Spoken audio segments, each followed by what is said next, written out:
So I thought I was going crazy. I thought maybe I was stretching my brain a little too much, but I took a look at the internet and it seems like the internet is kind of on the same page. So I think this episode's gonna have a lot of people saying it's all Youka. And what I mean is, the reason this world is how it is, it's not just simply because she pressed the 7G button, it's because I'm pretty sure her view of the world and her thoughts of it, her imagination interpretations, is the reason everything is the way it is. Which, if true, there's a couple of possibilities. We have her flip that switch again, and it all goes back to normal, or we just need her to view the world back as it was. But wow, that is quite the shocker. And what I mean is, very quickly into this episode, when we had the flashback, which isn't anything new, but there was something about this flashback where the way the kids were talking about the flowers and their views of things, I was like, wait a second, this all happened when she pressed that button and reality started warping like we were on some LSD trip. And very quickly, I paused my live reaction. I was like, listen, here's my thought. This has to be because of her. Like, it just would make sense because she is the one who pressed the button. And over the course of the episode, it felt more and more true. Then I take a look at online and there's people discussing similar things. And one thing that was brought up that I didn't even consider is the idea that, so there's 30 stops, right? And the idea that the reason, all these stops could be distance is because they feel distance to Youka. Not because they actually are that far apart, but because it felt that way from a kid's point of view or a younger girl's point of view, and it makes a lot of sense. Now, people might want to say, well, why are the people in her village animals? Could just be because she associated certain people with certain animals. Not necessarily because it's bad per se, but maybe because, did she view her town as a zoo? A bunch of animals, just because it was so chaotic?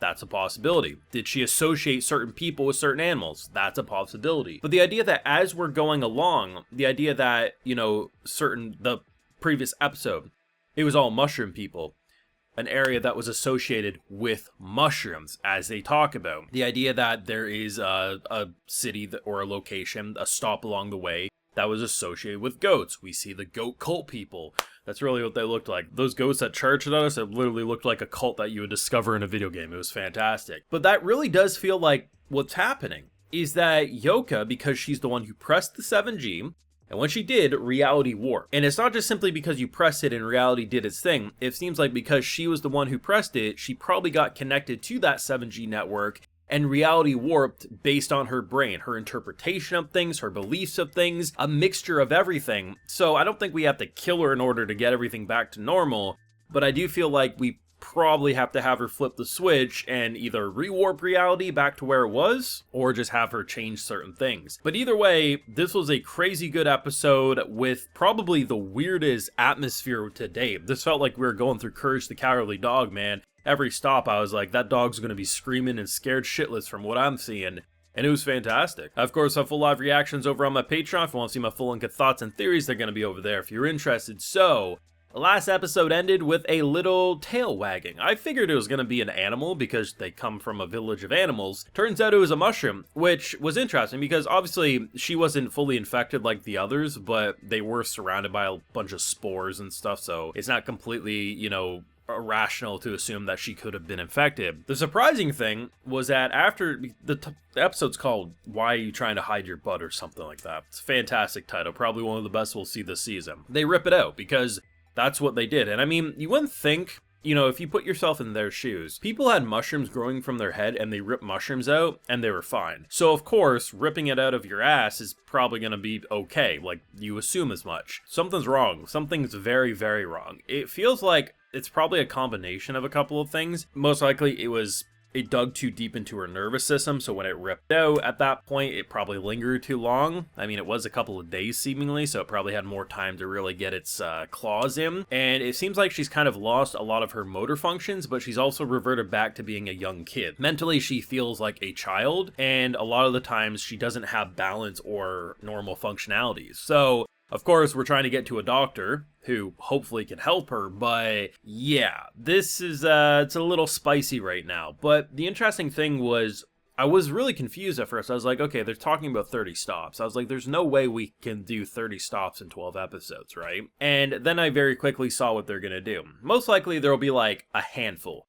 3, 4, maybe 5 major stops that we'll focus on throughout this journey. The rest will be quick. Like the first time we see it in this episode, a goat pops up and starts ramming with its head against the train. We just drive past them. Golf balls are raining down because that's what it was known for. Like, just seeing the insanity of different stops, because not every stop they would have to stop for, because why would you? Like, you're trying to get to Ikebukuro. Unless you don't have supplies or something, do you really need to stop? And the different locations are like the stone people, right? The fact that they can't move. Like, yeah, you're talking, you're getting directions, but are you going to do that for the goat people that are trying to ram you off your cart, right? Like, it just, that makes sense to me. And I think, one, it will allow us to see a lot of creative insanity and make the world feel truly bonkers and insane. But the stuff we do stop and focus on will feel extra important, because it's like, okay, if we're stopping, that means they're really pulling out their creative bullshit card, and I'm all for that. Overall, the cast is feeling like a group of friends, and honestly, I like the idea of someone having as much guilt as the one girl did, because obviously I ripped it out and now she's pretty much paralyzed and a child, and I don't know if I killed her. In hindsight, yeah, we probably should have pulled it out, because we should have left it,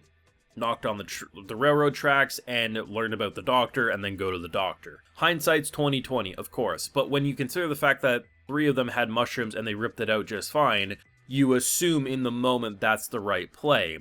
Unfortunately, it wasn't, but it's like, it's understandable the guilt's there, but I don't think she necessarily made a mistake given the knowledge they had at the time, but the guilt does make sense. It should be a crime, and if I'm ever elected world leader, I will have it be mandatory that Train to the End of the World is consumed in all public education, because it's that fantastic. But legitimately, this is so creative. It's a trip, it's a mind trip, but it's like, it's thought-provoking while having this really interesting vibe. Like, I think I said it during episode 1 that kind of gave me Girls Last Tour vibes in a weird way in terms of some of the atmosphere of that show. It's like Girls Last Tour got mixed into a Madoka Magica acid trip tied together with some anime bullshittery, and that's what we got with this show, and I absolutely love the formula that we're witnessing. I definitely think it's all that girl. I think because she pressed it, her mind, I don't think she's like sitting in some computer room and no, I think she pressed it.